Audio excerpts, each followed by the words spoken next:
लम्हा आ चुका था जब एक तरफ नफरत थी और दूसरी तरफ सब्र।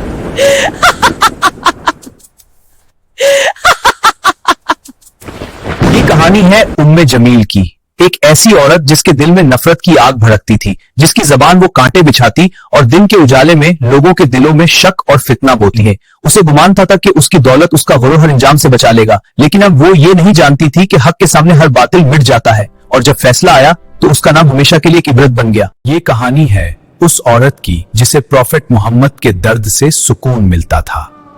वो कहती, जाओ उनके रास्ते में कांटे बिछा दो।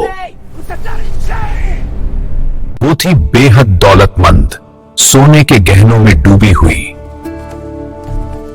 उसने मजाक उड़ाया और कहा, मेरा माल मुझे बचा लेगा। वो कुरैश की औरतों में अपनी दौलत पर घमंड करती थी।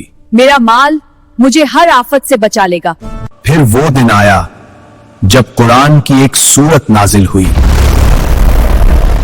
लेकिन कुरान ने ऐलान कर दिया उसका माल उसके किसी काम ना आएगा। उसका असली नाम था अरवा बिन्त हरब, मगर वो उम्मे जमील के नाम से जानी गई। वो थी अबू लहब की बीवी, लेकिन दुश्मनी में उससे भी आगे।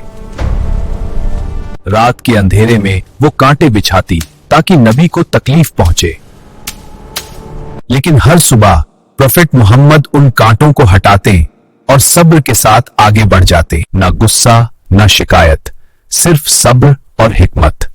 वो बाजारों में जाकर ऐलान करती, सुनो लोगों, मैं एक महत्वपूर्ण संदेश लाई हूँ, ये आपके जीवन को बदल देगा। ये जो कह रहा है उस पर भरोसा मत करो, झूठ बोलता है। वो औरतों को भड़काती, दिलों में जहर घोलती।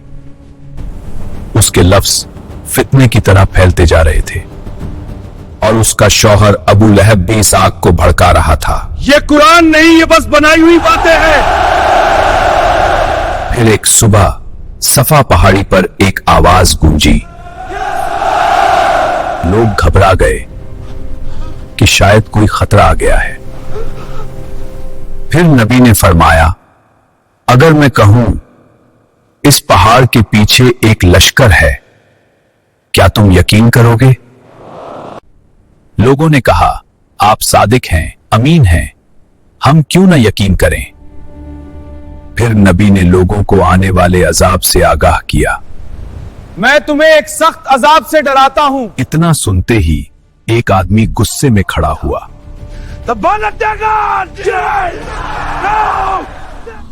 लोग हैरान रह गए, माहौल में खामोशी छा गई, और उसी पल एक सूरत नाजिल हुई। तब्बत यदा अबी लहब वतब।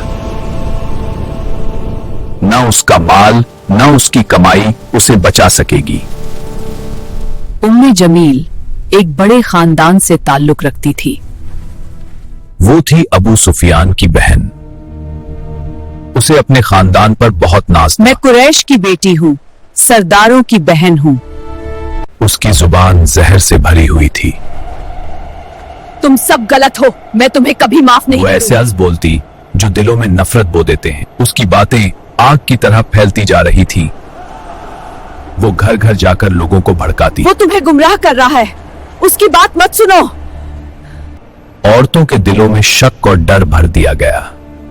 ये सिर्फ अल्फाज नहीं थे, ये फितना था जो फैल रहा था। रात के अंधेरे में वो कांटे जमा करती है ताकि सुबह नबी को तकलीफ पहुंचे, लेकिन हर बार नबी सब्र के साथ उन कांटों को हटाते। ये सब्र इंसानियत की सबसे बड़ी मिसाल बन गया। अब उसकी दुश्मनी खुलेआम मजाक में बदल चुकी थी। वो महफिलों में खड़ी होकर नबी का मजाक उड़ाती है।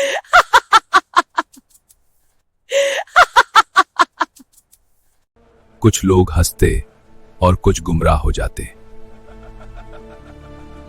कभी वो कहती, ये जादूगर है, ये लोगों पर जादू करता है, ये बस शायरी करता है। और कभी कहती, ये शायर है। उसके हर लफ्ज एक नया जहर बनकर फैल रहा था। वो औरतों को उकसाती और इस्लाम के खिलाफ खड़ा करती। और उधर नबी हर तकलीफ को खामोशी से सहते रहे। एक तरफ नफरत थी और दूसरी तरफ सब्र। लेकिन अब वक्त करीब आ रहा था जब सच सामने आने वाला था। अब वो लम्हा आ चुका था जब आसमान से फैसला उतरने वाला था। कुरान ने अब साफ ऐलान कर दिया। उस औरत का जिक्र हुआ जो लकड़ियां उठाकर चलती है।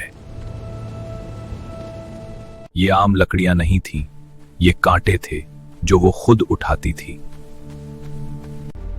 हर कांटा उसकी नफरत का निशान था। उसके फैलाए हुए झूठ अब आग बन चुके थे।